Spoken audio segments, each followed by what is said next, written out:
नमस्कार मित्रों, मैं डॉक्टर कपिल भार्गव एक बार फिर उपस्थित हूँ आपके समक्ष कामायनी के काम सर्ग को लेकर। और इसका मैं वाचन करूँ उससे पहले मैं आपको से अनुरोध करता हूँ कि अधिक से अधिक संख्या में आप इस YouTube चैनल को लाइक करें, सब्सक्राइब करें। डॉक्टर कपिल भार्गव पथिक नाम से जो YouTube चैनल है।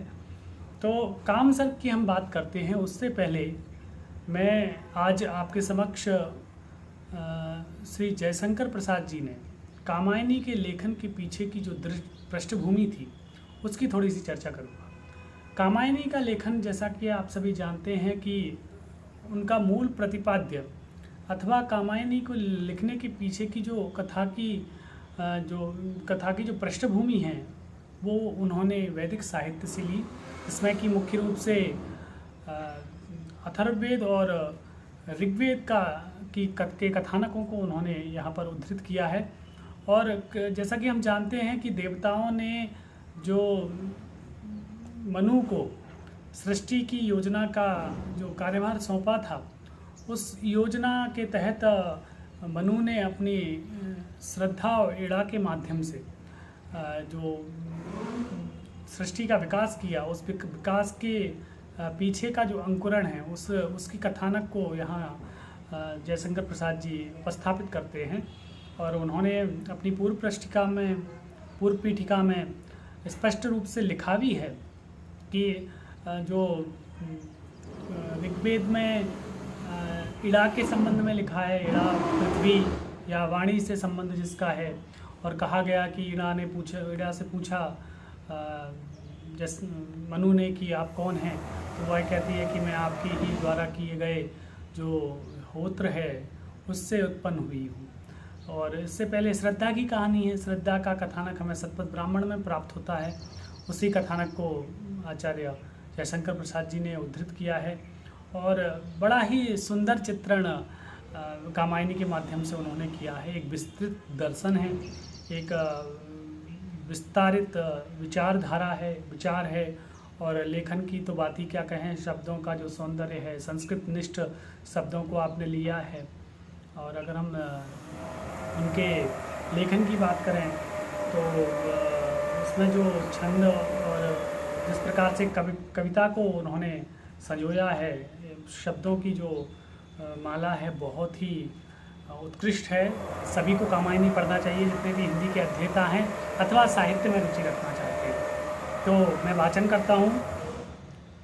उससे पहले एक और बात मैं बता दूँ कि जब अंत में जब कामायनी की रचना के से पहले पूर्व पीठिका लिखते हैं जयशंकर प्रसाद जी, तो वह लिखते हैं स्पष्ट रूप में कि जिस प्रकार से मन के साथ श्रद्धा और इड़ा नाड़ियों का संबंध होता है, वैसे ही कामायनी में भी श्रद्धा और इड़ा का सृष्टि के विकास में भी संबंध है। तो आइए हम आज वाचन करते हैं कामायनी के काम सर्ग का। मधुमय वसंत जीवन बन के वह अंतरिक्ष लहरों में, मधुमय वसंत जीवन बन के वह अंतरिक्ष की लहरों में, अब आए थे तुम चुपके चुपके से रजनी के पिछले पहरों में। क्या तुम्हें देखकर आते यो मतवाली कोयल बोली थी, उस नीरवता में अलसाई कलियों ने आंखें खोली थीं। जब लीला से तुम सीख रहे थे कोरक कोने में लुक रहना, तब शीतल सुरभिने से धरणी में विचलन ना हुई थी सच कहना। जब लिखते थे तुम सरस हंसी अपनी फूलों के अंचल में, अपना कलकंठ मिलाते थे झरनों के कोमल कलकल में। निश्चित आह वह था कितना उल्लास काकली के स्वर में, निश्चित आह वह था कितना उल्लास काकली के स्वर में। आनंद प्रतिध्वनि गूंज रही जीवन दिगंत के अंबर में। शिशु चित्रकार चंचलता में कितनी आशा चित्रित करते, शिशु चित्रकार चंचलता में कितनी आशा चित्रित करते, अस्पष्ट एक लिपि ज्योतिमयी जीवन की आंखों में भरते। लतिका घूंघट से चितवन की वह कुसुम दुग्ध सी मधुधारा, प्लावित करती मन अजर रही था तुच्छ विश्व वैभव सारा। वे फूल और वह हंसी रही वह सौरभ वह विश्वास छना, वे फूल और वह हंसी रही वह सौरभ वह विश्वास छना। वह कलरव वह संगीत, अरे वह कोलाहल एकांत बना। कहते कहते कुछ सोच रहे, कहते कहते कुछ सोच रहे, लेकर निश्वास निराशा की। मनु अपने मन की बात रुकी, फिर भी न प्रगति अभिलाषा की। ओ नील आवरण जगती के दुर्बोधन, न तू ही है इतना। अब गुंठन होता आँखों का आलोक, रूप न बनता जितना। चल चक्र वरुण का ज्योति भरा, व्याकुल तू क्यों देती फेरी। तारों के फूल बिखरते हैं, लुटती है असफलता तेरी। नव नील कुंज है झीम रहे, कुसुमों की गाथा न बंद हुई। हे अंतरिक्ष आमोद भरा, हिमकणिका की मकरंद हुई। इस इंदिवर से गंध भरी, गुणती जाली मधु की धारा।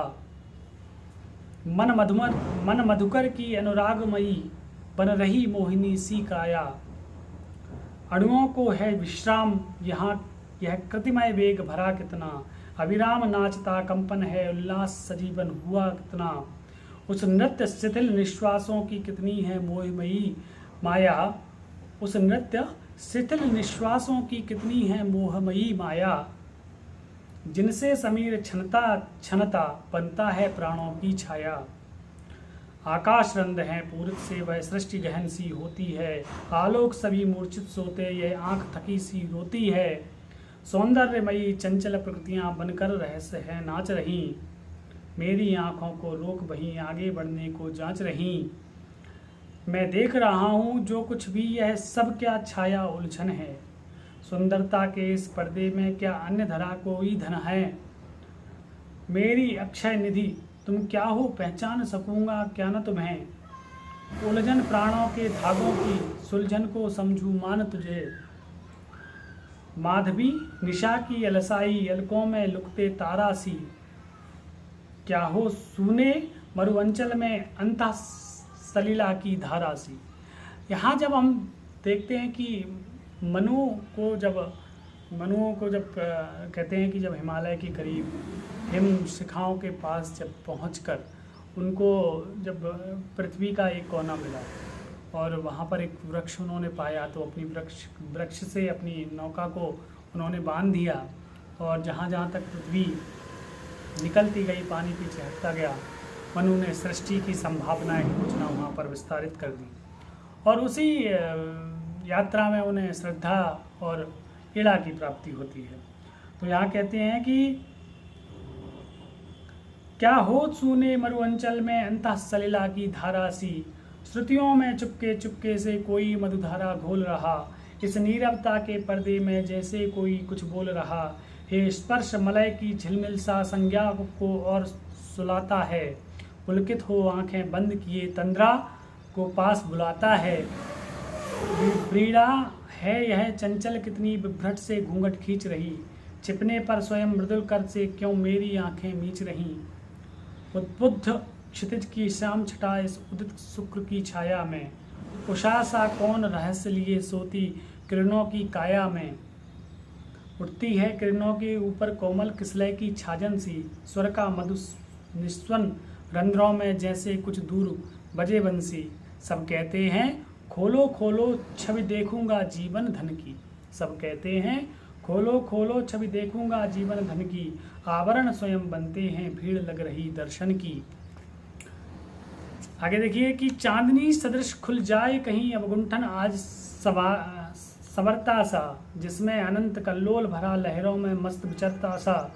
अपना फैनिल फटफटन रहा, मणियों का जाल लुटाता सा। उन्निद्र दिखाई देता हो, उन्मत्त हुआ कुछ गाता सा। जो कुछ हो मैं न संभालूंगा इस मधुर भार को जीवन के। आने दो कितनी आती हैं बाधाएं, दम संयम बन के। नक्षत्रों तुम क्या देखोगे, इस उषा की लाली क्या है। संकल्प भर रहा है उसमें संदेहों की जाली क्या है। कौशल यह कोमल कितना है, सुषमा दुर्वेद्य बनेगी क्या। चेतना इंद्रियों की मेरी ही हार बनेगी क्या। पीता हूँ, हाँ मैं पीता हूँ यह स्पर्श, रूप रस गंध भरा। मधु लहरों के टकराने से ध्वनि में है क्या गुंजार भरा। तारा बनकर यह बिखर रहा क्यों सपनों का उन्माद। अरे मादकता माती नींद लिए सोऊं मन में अवसाद भरे, चेतना शिथिल सी होती है उस अंधकार की लहरों में, मन डूब चले धीरे धीरे रजनी के पिछले पहरों में, उस दूर क्षितिज में सृष्टि बनी स्मृतियों की संचित छाया से, इस मन को है विश्राम कहाँ चंचल है अपनी माया से, जागरण लोक था भूल चला सपनों का सुख संचार हुआ, कौतुक सा बन मनु के मन का वह सुंदर क्रीड़ागार हुआ, था व्यक्ति सोचता आलस में चेतना सजग रहती दोहरी, कानों के कान खोल करके सुनती थी कोई ध्वनि गहरी, प्यासा हूँ मैं अब भी प्यासा संतुष्ट ओग में न हुआ, प्यासा हूँ मैं अब प्यासा संतुष्ट ओग में से मैं न हुआ, आया फिर भी वह चला गया तृष्णा की तनिक न चैन हुआ, देवों की सृष्टि विलीन हुई अनुशीलन में अनुदित मेरा अतिचार न बंद हुआ उन्मत्त रहा सबको घेरे, मेरी उपासना करते वे मेरा संकेत विधान बना, विस्मृत जो मोह रहा मेरा वह देव विलास वितान तना, मैं काम रहा सहचर उनके विनोद का साधन था, हंसता था और हंसाता था उनके में कृतिमय जीवन था, जो आकर्षण बन हंसती थी रति थी अनादि वासना वही, अव्यक्त प्रकृति उन्मीलन में अंतर में उसकी चाह रही, हम दोनों का अस्तित्व रहा उस आरंभिक आवर्तन सा, जिससे संस्कृति का बनता है आकार रूप के नर्तन सा, उस प्रकृति लता के यौवन में उस पुष्पवती के माधव का मधुभास हुआ था, वह पहला दो रूप मधुर को ढाल सका, वह मूल शक्ति उठ खड़ी हुई अपने आलस का त्याग किए, वह मूल शक्ति उठ खड़ी हुई अपने आलस का त्याग किए, परमाणु बाल सब दौड़ पड़े जिसका सुंदर अनुराग लिए, कुमकुम का चूर्ण उड़ाते से मिलने को गले ललकते से, अंतरिक्ष में मधुत्सव के विद्युत कण मिले झलकते से, वह आकर्षण वह मिलन हुआ प्रारंभ माधुरी छाया में, जिसको कहते सब सृष्टि बनी मतवाली अपनी माया में, प्रत्येक नाश विश्लेषण की संश्लिष्ट हुआ बन सृष्टि रही, ऋतुपति के घर कुसुमोत्सव था मादक मरंद की वृष्टि हुई, भुजलता पड़ी सरिताओं की शैलों के गले सनात हुए, जलनिधि का अंचल व्यजन बना धरणी के दो दो साथ हुए, कोकर अंकुर सा जन्म रहा हम दोनों साथी झूल चले, हम भूख प्यास से जाग उठे आकांक्षा तृप्ति समन्वय में, प्रतिकाम बने उस रचना में जो रही नित्य यौवन वय में, सुरबालाओं को सखी रही उनकी हित तंत्री की लय थी, रति उनके मन की सुलझाती वह राग भरी थी मधुमय थी, मैं तृष्णा था विकसित करता वह तृप्ति दिखाती थी, उनको आनंद समन्वय होता था हम ले चलते पथ पर उनको, वे अमर रहे न विनोद रहा चेतनता रही अनंग हुआ, वो भटक रहा अस्तित्व लिए संचित का सरल प्रसंग हुआ।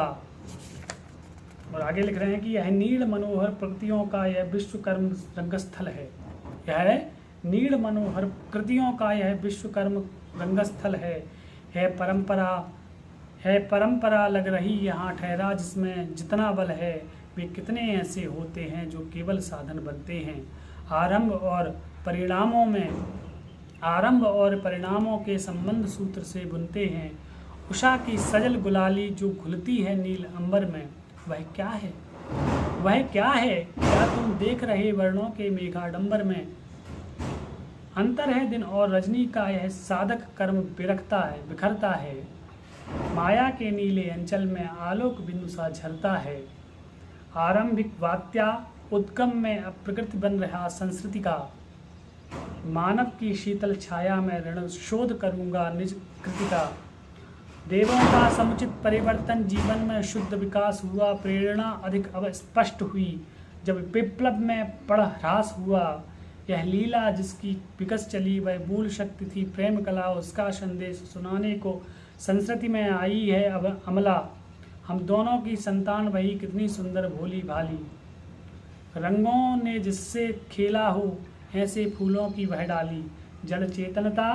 की गांठ वही सुलझन है भूल सुधारों की, वह शीतलता है शांतमयी जीवन के उष्ण विचारों की, उसको पाने की इच्छा हो तो योग्य बनो, कहती वह ध्वनि चुपचाप हुई सहसा जैसे मुरली चुप हो रहती, मनु आँख खोलकर पूछ रहे, पथ कौन वहाँ पहुँचाता है। उस ज्योतिमयी को देव कहो कैसे कोई नर पाता है। पर कौन वहाँ उत्तर देता, वह स्वप्न अनोखा भंग हुआ। देखा तो सुंदर प्राची में अरुणोदय का रसरंग हुआ। उस लता कुंज सी झिलमल है से हेम भरे रश्मि भी खेल रही। देवों के सोम सुधा रस की मनु के हाथों में बेल रही। तो यह वही बहुत ही सुंदर ढंग से मनु के स्वप्न के माध्यम से उस अलौकिक घटना का वर्णन जयशंकर प्रसाद जी ने किया है। और सृष्टि की पूर्व अवधारणाओं को किस प्रकार से हमारे अगर शास्त्रीय वैदिक परंपराओं से कहा जाए कि किस प्रकार से मनु को इस मानवीय कल्याण के कार्य में ईश्वर ने लगाया और सभी बातों को ध्यान में रखकर जयशंकर प्रसाद जी ने रचना की है। आप सभी अवश्य पढ़ें और इसको सुनें। फिर अगले सर्ग के साथ मैं आपके समक्ष उपस्थित होऊंगा। जब तक के लिए धन्यवाद, नमस्कार।